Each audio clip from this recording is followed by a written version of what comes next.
Hello there. Today is Internet Day. I looked at what everyone is talking about online and what wisdom lessons can be extracted out of the stories. And boy, I was not ready because apparently everyone is talking about the rapper named Diddy and his alleged obscure activities. Let's see what we can learn from this. If you just landed on this channel, my name is Gigi. I'm on my own personal journey to wisdom and better critical thinking. I share thoughts and ideas on different topics, current events, the internet lessons, my faith, and much, much more. So stick around if that sounds like something you'd like to hear and be a part of. So, this Diddy story seems to have taken the internet by storm, and if you have not come across it, first of all, I envy you because you are able to escape such things. But for the sake of this video, I will recap very quickly. It seems that the rapper named Diddy, that some have known over the years as Puff Daddy or P. Diddy, and even Love, if I remember correctly, is under an alleged investigation for some, again, dirty, dirty things. And those things involve other celebrities and powerful people, and even people that are underage. The federal government is allegedly looking into him and everyone involved, of course.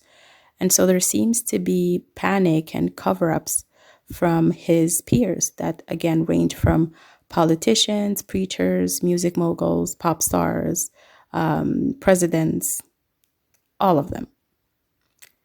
Now, on this specific channel, we're not here to gossip or to just break the internet with news where we don't know what's true or what's false in this specific story. And that's not why I'm bringing it up. But we are here to learn lessons. And so I went over the comments and looked into the story itself. And here are just three reminders, three thoughts that I'd like to share.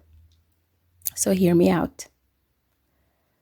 First, I remembered that as individuals, we must always be good and do good to the best of our ability. We must remain honest and upright, whatever the circumstances, current culture, or even trends.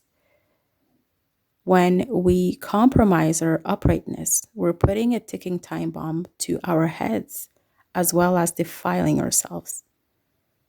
We must remain upright, even in the shadows, right? Even in the hidden place, because it's uprightness that we seek.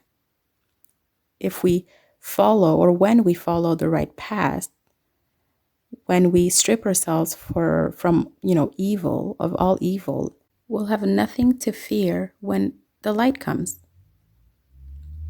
Let's be focused on righteousness, virtue, decency, honesty. Let's do our best to be incorruptible in a corrupt world. And then we'll be able to rest our heads peacefully at night without a threat of anything being uncovered. The second thing I want to share is that there's always an innocent young victim to the wrongdoings of unhealed adults. Again, there's always an innocent young victim to the wrongdoings of unhealed adults.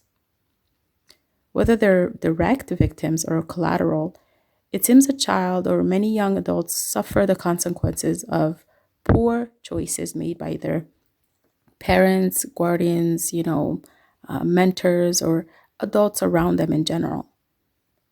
You and I have to remember those that are vulnerable and impressionable among us and around us, and vow to heal ourselves so we can avoid ever contributing to their corruption and the robbery of their innocence.